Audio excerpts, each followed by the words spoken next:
Well, welcome into another exciting episode of The Scene. I'm your host, Bubba Startz, and with me today is singer-songwriter Nathan Wade. Nathan, welcome to the show, brother. Hey, thanks for having me, Bubba. I appreciate it. Well, man, it's a pleasure. We've already been talking a little bit off camera, and I said, no, we got to hit record already, man. For our listeners who don't know who you are, why don't you share a little bit about who you are and your backstory, and we'll get into what you're up to now. Well, that's probably most of your listeners. There's a running joke back in the day when we were playing with the band, and my ex-wife actually made these shirts that said "Who the F is Nathan Wade?" So that was pretty funny. But I'm just a guy who loves to write songs, and for a while there, I was writing songs to send to Nashville, try to get other people to record them, but I wanted to sing them myself. So I finally got a band together. We did really well, and they didn't want to sing more of the original music. So it's really tough out here in Nebraska. By the way, we got a game tonight here in Nebraska. It's actually down at Arrowhead, but go Big Red. So we got to get Well, the I bug in there. live in southeastern South Dakota, so I'm friends with a lot of Husker fans. Yeah, they're everywhere. I'm hoping for a good year, but music wise, man, I just love it and telling stories. For me, it used to be more about me, and this time around, it's just going to be more about the music and getting it out there and getting people to feel what I feel when I sing it. And that's what it's all about. You shared a little bit of your story of working with guys that only wanted to play covers, and they're, kind of letting their fears permeate into the band about, well, if we're not a cover band, then maybe we're not making the money, and maybe people aren't coming out to see us for these reasons or that. But you're never going to make it in this business if you can't establish yourself as an artist, and you're never going to make any money unless you have your original music and you're continuing to push that side of it. And even if you have the greatest songs in the world, you're probably never going to crack Nashville unless you got $250,000 in your pocket. Yeah, Nashville. I gave up on Nashville years ago. It's not really my scene. I'm still a little more traditional, and I did find a band here last year, and they were looking at having me on there, and then they listened to my music and said I sounded too traditional. I said thank you, Yeah, goodbye. I appreciate that. Well, and in this day, and we talk about it a lot on the show, that this is the age of the independent artist, and the age of the big break and the record deal, and like if you want a record deal in this day, you are insane. Because now they're all 360 deals, right? They want some of everything that you do Yep. because nobody's paying for music specifically, right? So the only way to really do it and to feel good about it, for me and for guys like me and you, I think I could speak for both of us here, is to do it independently, to treat your band like a business from the get-go, to continue to build yourself as an artist and as an original artist first and foremost. That doesn't mean that you can't play covers, but you need to be the artist and not just a band that plays other people's music. I just think that there is less and less room for people like that because you have bands that are at the top. Some of these tribute acts are already out there doing it, and they're probably way better than you and your buddies. Yeah. Oh yeah. And that's the thing out here in Nebraska. It's hard. Like I said, I put something out at least once a year, trying to look for band members, but nobody wants to take on an original project. And I'm like, man, I've sold thousands of CDs of my music and those kind of things. And I think I got some really good songs that touch people's lives. And man, if I had a band behind me, I think it'd be great. But I got to say, since I got back into this a few months ago, just me and my guitar and my songs, and I haven't had to play a single cover song. So That's beautiful. it's been awesome. Yeah, that's beautiful. And I think I think the culture is shifting. And thankfully for us that I think there's a hunger for original music. I think there's a hunger for connection with artists. You don't need a million followers and a million fans anymore. The thousand true fans method I think is pretty well spoken at this point. If you've got 1,000 people out there in the world that love you and love your art and are willing to support that art, You can make a living in this. Now, we all have different lifestyles that we may be, trying to maintain. Someone who's 22 and single and, can sleep in their car on tour and do all those things is obviously in a lot better situation than someone who has, a wife and family at home, a house to maintain, and all those things. So, yes, there are limitations to it still, but there's plenty of money to be made, especially in the Midwest, in just performing. Yeah. Um, like I said, I've been doing really well. I've got one bar I wanted to shout out here in Lincoln, which it really shocked me actually. I know some people from there. I've been to that bar, but it definitely does not have a country vibe whatsoever. And but one of the bartenders decided to talk to the owner and try to get me in there because they didn't have a lot of live music. And I've been asked back 3 times already. It's called One More Bar here in Lincoln, and just a little strip mall, just a little neighborhood bar, and just super cool to get in there. And we've got places like Tanks down in the rail yard here in Lincoln that they have a singer songwriter night I've been able to do, thanks to Todd and Drew over there. The I'm taking Doghouse notes. Bar, Hold on, Nathan. you're all right.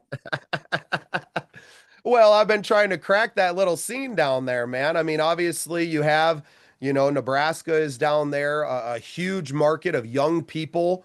Um, and I think a lot of them, Midwestern kids, right, that grew up going to street dances and things like that. Yeah, And I think there is a hunger, especially in this Midwest and in that younger community, for live music. And unfortunately for them, a lot of their peers don't play instruments and don't do those things because the culture kind of shifted and went away from traditional music, not just in there, but the traditional way of making music as well.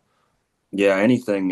Well, the AI thing is really kind of bothering me at this point, but that's a whole nother egg you're going to crack. But yeah, it's just being original for me. It's always been that way. And the reason I got back into this, I basically took a 10-year hiatus. My last studio album was 2015. And I listened to the voices that said you're not going to be able to do it without doing cover music. People aren't just going to listen to a guy with a guitar telling stories they've never heard. And I listened to that. And then my grandson came around, and he got dropped off on our doorstep. And 2 years later, we adopted him, and so he's about 8.5 now, and he's a level 2 brown belt in Taekwondo. He's also just started competitive gymnastics, and the kid is just unreal. But when he got dropped off right before his second birthday, he knew maybe 2 words, and we were able to adopt him, and I kind of got out of it and used that as a crutch and as an excuse that I had to raise him. So, the music didn't matter. I had to do this. And this past year, man, I had this job that was just dragging me down. And I looked at him and I thought, I'm pushing him to do his best and chase things and work hard. And I said, but I'm not doing that. I said, I have music and I gave it up. And why? So I quit that job and I started booking shows again. And I was able to, when we first got him, I had a show booked right after that. And we're like, we'll just bring him with us. And he's 2 years old, sitting on a tailgate, listening to me sing. And he hasn't seen me sing live since. And just this year, I booked a show out at Country Drive. That's another good one in Ashland. It's right off a golf course. I got some friends in Ashland. Yeah, they had this. It's a beautiful venue, man. It's right on the golf course, but they got this huge building, this great stage. And I was honored to go out there and actually open for one of the #1 Johnny Cash tribute bands. So that was super cool. But after I decided to do the music, I finally came up with the song that told the story about how we got Jax. And I was able to get him on stage and sing it. And it was just quite a moment for me and for him, and just kind of full circle. And man, it was awesome. So I'm really doing a lot of this for his benefit. Now, the money's going to have to keep coming in, or else, you know, I got my transmission going out in my car, and all that stuff that traveling musicians have, and split time. I've got we've got split custody, so it's it's kind of a grind, and I have them every other weekend. So trying to book shows and stuff like that has been, it's tough, but this is what I want to do. And there's no place I feel better than that 3 square feet on a stage to be able to sing my songs. That's that's just what it's about for me, and I want him to see that. So That's beautiful, man. Shout out to Jax. He sounds like an impressive young man. he is.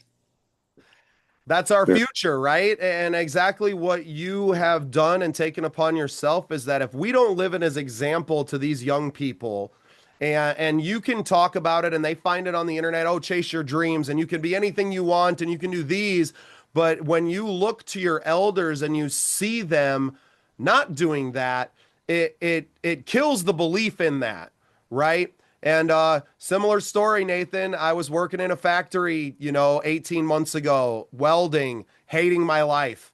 It wasn't who I was put here to be. I had pretty much, abandoned music totally. I was playing on some weekends and things like that, but it just wasn't it.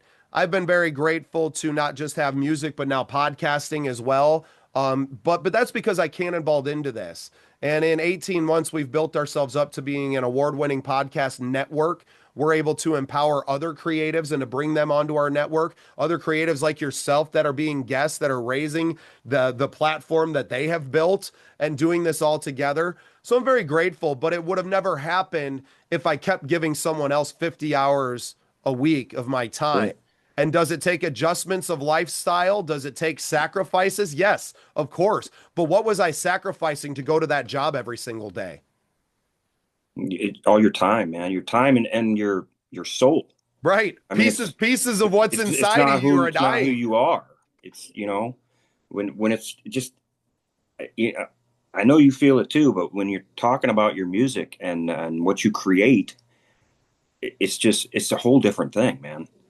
You can't people people outside of it. It's hard for them to feel. I mean, I got stuff going all over my head all the time, but when you can condense it and put it in a 3 minute song that tells the story of someone's whole life, and I mean, that's magic, man. It's awesome. Truly is. Truly is. Nathan, love the backstory, man. Can't wait to meet you and down there. What are you working on now? You got another album that's coming out soon or one you just released?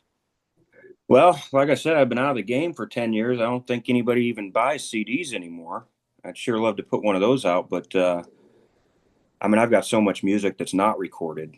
I think some of my best songs are not on an album anywhere, but I do have, you can go to iTunes or any of that stuff. There's 3 albums, I think, on there. But yeah, right now I'm just trying to build the network back up to where I can consistently get shows, get out, sing my music. I'm writing again, which is awesome. Been writing some new songs. One of my favorites right now is God and Gasoline.